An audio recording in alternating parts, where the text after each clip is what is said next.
today I'm going to review a program to control multidrug-resistant organisms in healthcare settings that essentially is a little bit of discussing everything that we are doing in a single 10-minute presentation. This is going to be a really brief overview. And this, for this presentation, this is going to be the outline.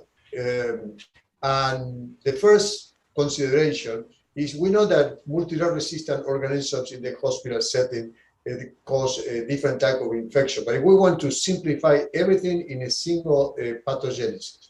And what would be the worst scenario that we can have in a hospital setting? Will be, or in a healthcare, will be a patient that's admitted to the hospital that is not even colonized with a multi-resistant organism, that after several days, the patient died with a multi-resistant organism infection. Then what are the steps on this process? The first step is that the patient is admitted with diabetes, congestive heart failure from home, and now in a couple of days acquired this multi-resistant Pseudomonas, Acinetobacter, MRSA, all the multi-resistant organisms that we've been discussing. Initially, there is a minimal number of organisms in the patient, and this is a low-level colonization. The next step is that this multi-resistant organism is going to take place, is going to multiply, and the patient is going to be heavily colonized with a multi-resistant organism. The next step is that this multi-resistant organism from the area, from the surface that is colonizing, is going to invade some sterile area and is going to produce an infection. And we have a patient with an MDRO infection. Finally, if the infection progresses, the patient may develop sepsis, multi-organ failure, and then we are going to have, through a septic patient with an MDRO organism, we're going to have a patient in the hospital that died with a multi-resistant organism. Then this is a very brief introduction of what will be the pathogenesis of all the MDRO infections in the hospital setting. Then, step by step, what is that we regularly do with these patients? Well, trying to prevent the first step of colonization, then we have multiple possibilities for prevention of colonization. We understand that this will be then a patient that is MDRO negative that is going to transform into a patient that is going to be MDRO positive or MDRO colonized.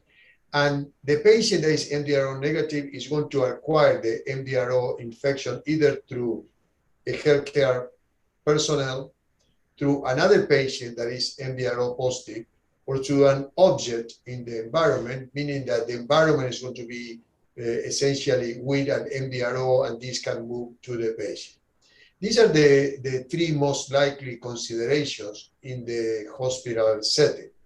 And what is that we're doing every day trying to prevent this colonization?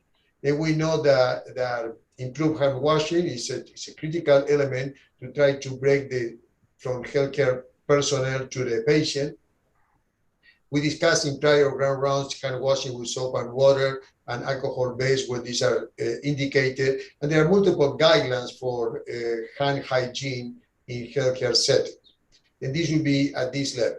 Now, when the patient is going to can move an MDRO to the environment or to healthcare personnel, we always discuss improve with or compliance with isolation. We try to isolate the patient.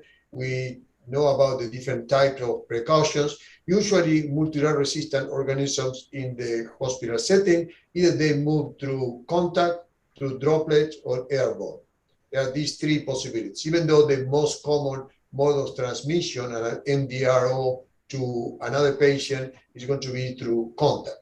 And there's also here the possibility, what's called preemptive use of contact precautions, even without knowing the patient is MDRO positive, just to isolate patients that are high risk of being MDRO positive. Another consideration is the improved identification of patients with MDRO. And this will be the concept of active surveillance, that we are going to be screening patients for asymptomatic MDRO colonization at the time that the patient may be admitted to the general hospital, the patient is admitted to the ICU or particular areas of the institution. Then this is the concept of active surveillance. Finally, when we look at the environment, then we can always consider how to improve cleaning and disinfection of surfaces. There is the concept of proper manual cleaning that is critical, cleaning and disinfection. And then there are some other discussions in the literature, such as ultraviolet light, hydrogen peroxide, and even the consideration for environmental cultures, that these are supposed to be based on particular clinical scenarios. Each one of these, almost each one of these, is a full topic in itself that we can discuss in the future in some of other ground rounds. Now, this also brings the concept of what is described as colonization pressure. When we evaluate what is that we're doing, and we try to define with some form of investigation, and we're doing better or not, it's always important to consider that colonization pressure is described as the number of patients with an MDRO organism that I have in a particular area. Because we know that as the percentage of patients with MDRO colonization or infection increase in a particular area, then this brings colonization pressure higher, and this is going to be also associated with the number of patients that are going to be colonized, regardless if we have perfect isolation or perfect hygiene. This is then a factor that needs to be always considered when we investigate what we're doing in our particular healthcare setting. Now let's move to prevention of selection. The patient has low-level colonization. Now it's moved into high-level colonization, and then from a patient is negative, become a positive patient. Some of them we've gotten have had very little. We can be sure that everybody's on mute, please, because we have some conversation in the background. Thank you. Then MDRO negative to MDRO positive. Now, here the bacteria, the MRSA, let's say, needs to attach, but not only needs to attach and colonize, the bacteria needs to multiply. And from all the Staph aureus that I have MSSA and MRSA, then the MRSA needs to be becoming the predominant Staph aureus in the patient to be MRSA high-level colonization. As we discussed before, the patient may be colonized with vancomycin-resistant enterococcus. But if I were to culture the patient, most of the enterococcus still is going to be vancomycin susceptible. But this VRE needs to be able to multiply to extend to be the primary enterococcus in the patient. And for this, the most important defense mechanisms that we have to prevent either colonization or high-level colonization is the human microbiome. Because every time that a multidrug-resistant organism is going to attach, it's going to attach to the nasopharynx, to the oropharynx, to the skin, to the GI tract, to the genitourinary tract. Essentially, we are going to have the human microbiome as the primary defense mechanism, not only because we understand now that the human microbiome, all these new signs of colonization resistance, and how the human microbiome not only fights against multi-resistant organism that wants to attach, but also the connection of the human microbiome with our own immune system and the interaction of the two, trying to prevent colonization with multi-resistant organisms. This may be another topic for discussion in one of our ground rounds. Now, if we want to maintain a normal human microbiome to prevent MDRO colonization, one important consideration here will be to avoid antibiotic collateral damage. And this is the concept and here we're not discussing appropriate use or inappropriate use of antibiotics. We're just discussing the use of antibiotics. I may be using antibiotics according with a proper indication for antibiotic, but still any antibiotic is going to kill part of the normal flora, and this biosis of the normal flora is going to accelerate colonization with multidrug-resistant organisms. When we discuss avoid antibiotic collateral damage, usually we can be discussing, of course, avoid not use antibiotics in the patient that is colonized with this colonization or contamination, only in infection. This is the concept of not using antibiotics in some nosocomial infection that doesn't require therapy. The primary ones will be a patient with a Foley catheter and a lower urinary tract infection that we don't treat with antibiotics. Another consideration may be a patient with on a ventilator with a ventilator-associated tracheobronchitis that we don't use antibiotics. Then there are some either patients with nosocomial infection that don't require antibiotics.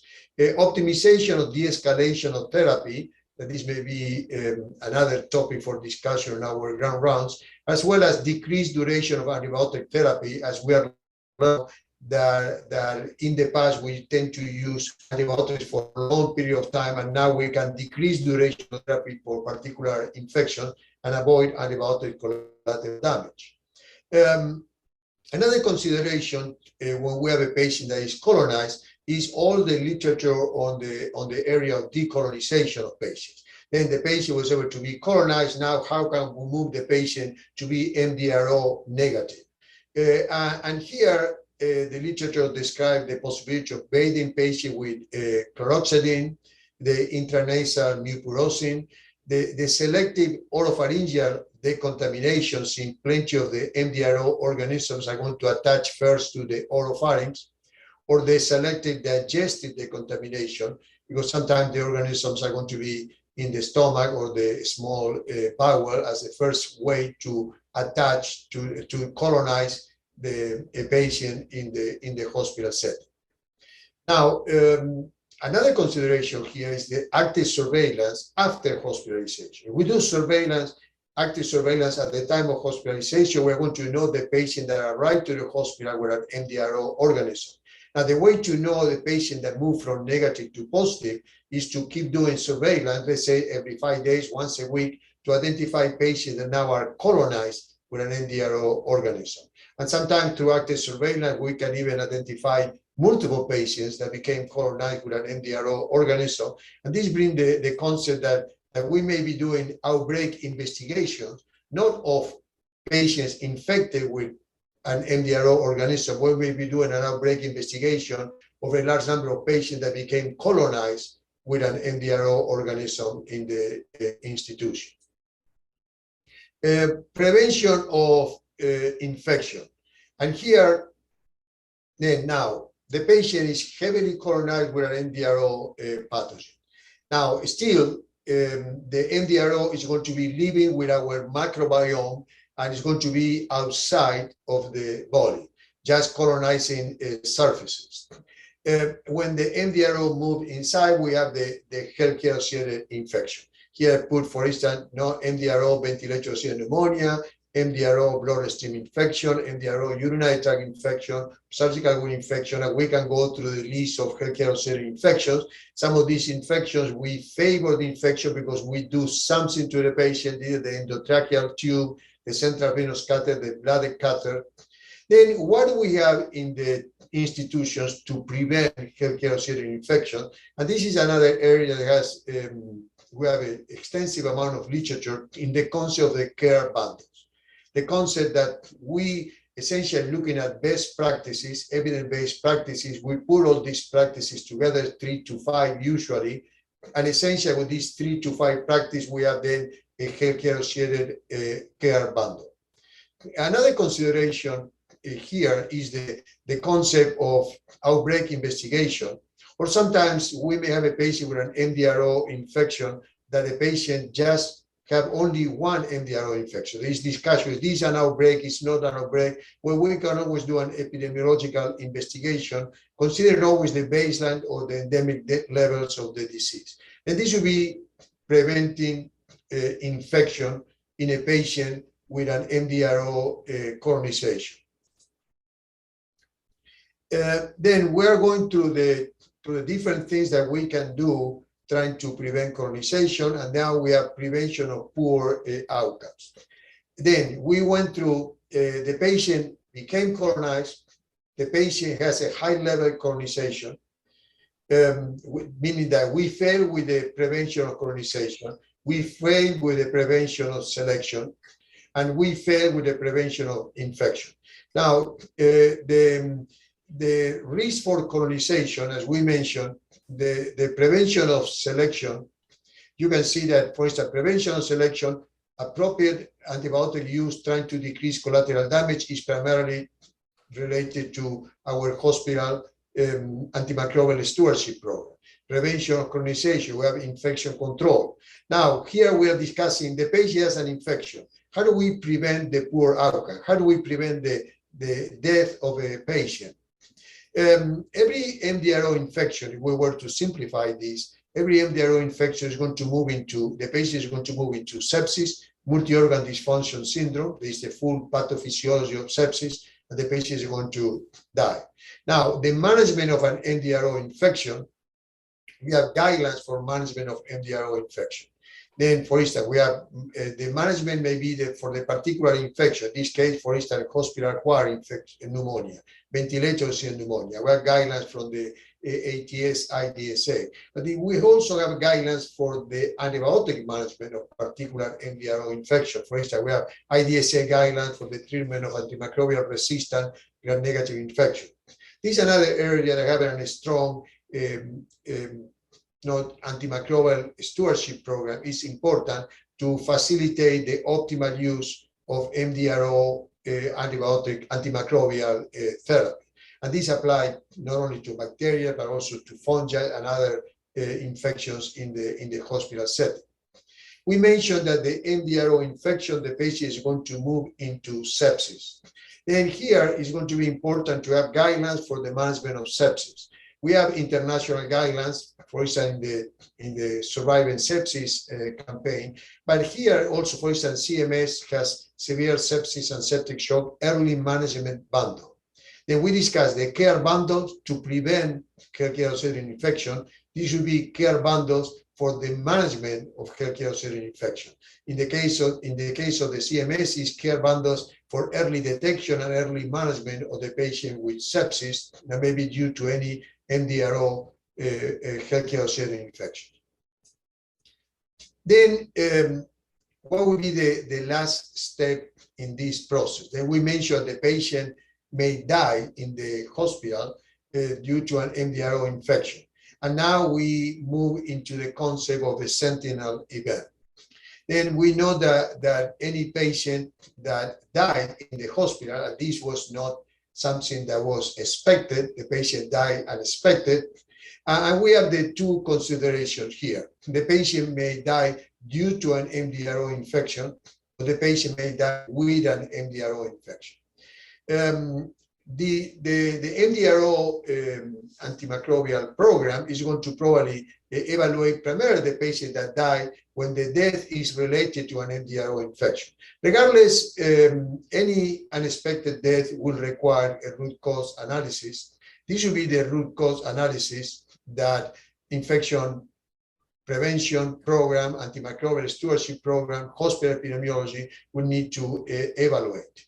And there are different ways to evaluate with a patient that died with an MDRO infection, and this will be, there are different ways to evaluate a root cause analysis.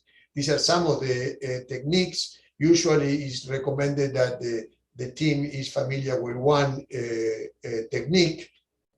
And there are the 5 whys, the 4-3 analysis, the Pareto analysis, the Ishikawa diagram. And in regarding to the Ishikawa diagram, this is an old manuscript that we put together with Ruth on a process for analysis of Sentinel event due to healthcare-associated infection that we published in the American Journal of Infection Control. And this will be the fishbone diagram. This will be, for instance, a primary bloodstream infection with the different lines that with the different possibilities that we need to evaluate if the patient were to die due to an MDRO, a primary bloodstream infection. Then this again, this will be another consideration for another topic for another ground round in our ID ground rounds. Then what I discussed in this, what I discussed in these 30 minutes is the different elements or the different components of the hospital program for the prevention of MDRO infection. Then we discussed the program needs to be very strong in prevention of colonization with a clear understanding of what are the different ways that the patient can become colonized. If the patient is colonized, to prevent that the patient is going to be heavily colonized, what do we need to do for prevention of selection, either to decrease antibiotic collateral damage? I try to develop decolonization strategies in the hospital. Prevention of infection, that the primary things that we have are the care bundles for different healthcare associated infection, have to best implement care bundles. Prevention of poor outcomes, that we need to essentially have a clear understanding of the management and the antimicrobial management of patients with MDRO infection, as well as how to best manage the sepsis and multi-organ dysfunction syndrome. And then if we have the event of a death of a patient in the hospital, how to perform an evaluation of Sentinel event. Then an MDRO program is a hospital combination of multiple areas. As in any hospital program needs to have administrative support to be successful.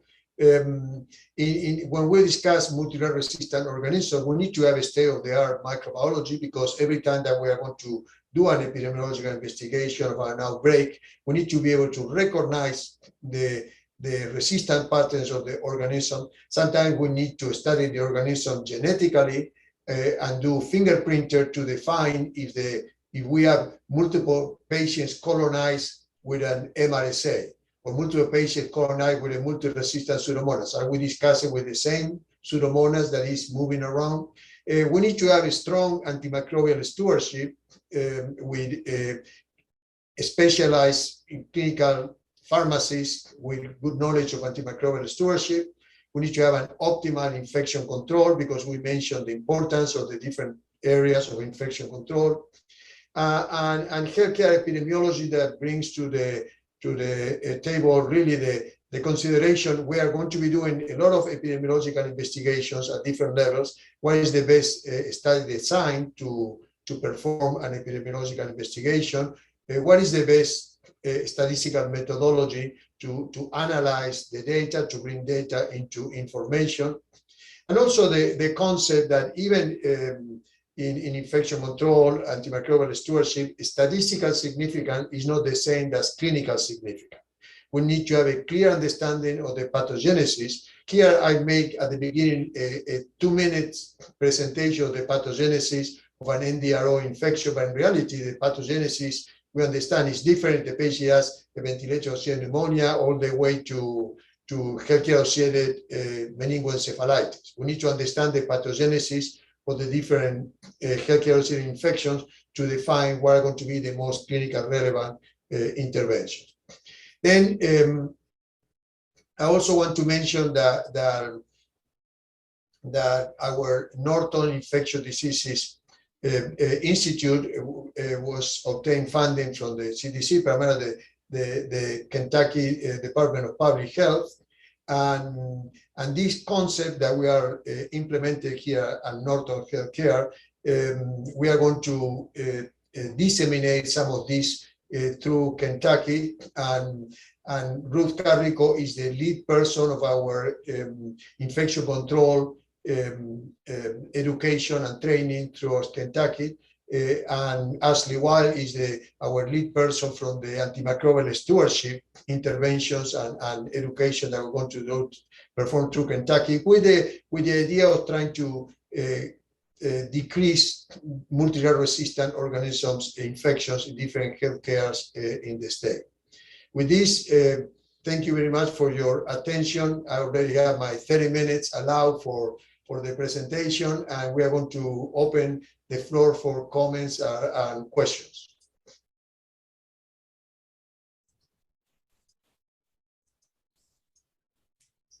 This was excellent. Thank you very much. You know, there may be some of the group that have a question that that don't want to ask it. You certainly can enter that into the chat and we can respond to that. But I think that this was an excellent overview. And what I particularly liked about this was that you really demonstrated the importance of this complete infection prevention and control program within the context of the biggest problem that we have right now, and that is multi-drug resistance, because we don't have treatment, and that is such a slippery slope that is just one event in an entire cascade of events, and it impacts every setting where the care is being delivered, and ultimately impacts the hospital, because we do a poor job with addressing multi-drug resistance in long-term care, for example. Those patients then may become ill and then may be admitted to hospital. So this is a very much a shared problem. So when we think about, some of these approaches and how we can bring this, you kind of outlined that holy trinity, the importance of infection control and healthcare epidemiology, microbiology, and pharmacy. Some approaches that we might be able to take, some kind of basic steps that we might be able to take in pushing this forward. I know you'll have thoughts about, how to perhaps approach this big problem. No, it's interesting because this is what we're meeting regularly now to discuss. Everything start with development of a network. Every program has the education as part of the intervention, and this is essentially what we're trying to do with our NIDI Grand Rounds.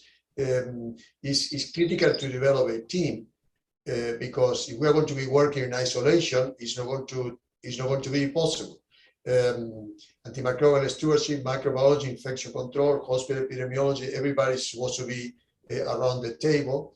Everything usually start also with surveillance. We need to know what is our baseline. There are multiple first step, baby steps that we can incorporate through different healthcare settings in Kentucky.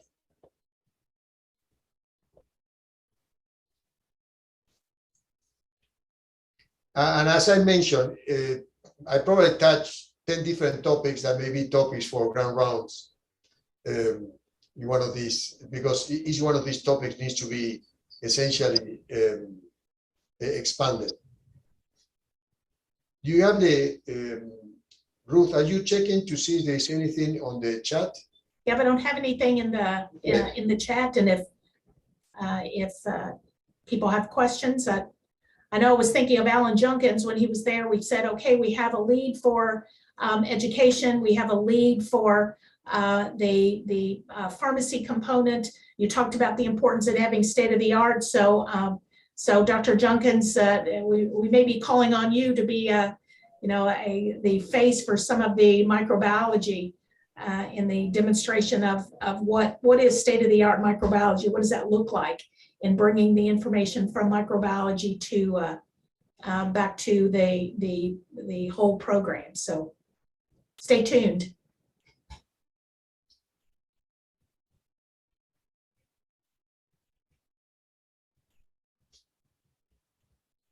Well, then, if we don't have any other comments or questions, we can essentially close this presentation. We are going to have other topics that are going to be coming for this month. We are going to be having a presentation on care bundles, one of the topics that we discussed today. In the future, we're going to have a presentation on Sentinel events. We discussed yesterday that the pathogenesis of the different healthcare-associated infections, from ventilators and pneumonia, the most common ones, bloodstream infections. We are going to have different presentations of the different infections itself. And then we are going to have presentations of the different pathogens. We plan to have a presentation on, Acinetobacter resistant, multi-resistant, the different candidate species with different resistance, probably even a presentation on fungal infections in general. Then we are going to be moving into, and at the same time, anyone in the audience that have any consideration or any presentation that may be important, please email Ruth, and we keep developing our outline how these grand rounds are going to be looking in the future. Yes. So in response, I think Lori asked, what about us sending out a schedule? So we are busy developing a schedule of presentations. We know that as individual schedules change, that sometimes what we will have planned for 1 week may all of a sudden take a left turn. So we will be compiling then lists of the topics, some of the questions many of you have been sending in requests. We've had requests for everything from, helping us understand some of the federal guidelines regarding disinfection of reusable medical devices and some of the new AAMI guidelines, the standards that are coming out with respect to endoscopes and ultrasound, some of those very important environmental infection control topics, in addition to the topics that Dr. Ramirez has mentioned. So, our thought of, again, focusing on what are those important topics coming from the pharmacists with respect to treatment, the important topics coming from microbiology, some of our biostatistical and epidemiologic approaches, looking at some of the statistical tests and how do we, visualize then some of the results. So we expect then to have this rotating group of subjects, and I can certainly compose a list of these topics, and based upon availability, we'll also have input from the state. What is happening with respect to outbreaks around the state as we look at what is happening with this carbapenem-resistant Acinetobacter baumannii and some of the Candida auris that we have seen, some of the problems that we know. If they are not here already, they certainly will be coming our way, given the presence of Norton not only across the Louisville community, but increasing presence out across the state. So knowing what is happening then will help us better prepare. And then being able to also bring in what are some of our basics of infection prevention control, back to those core practices that we need to focus on and make sure are integrated in every aspect of care, regardless of who is providing the care. So we will pull that together and get that information out. And then I'll also send the YouTube link so you can begin to check that out, see how it looks, and then hopefully that will be a reminder to periodically go back. You may want to rewatch something, re-listen to some of these short presentations. And again, the goal is how do we improve our knowledge so we can then take that knowledge and improve our practice as part of our reach toward competence and toward excellence in everything that we do.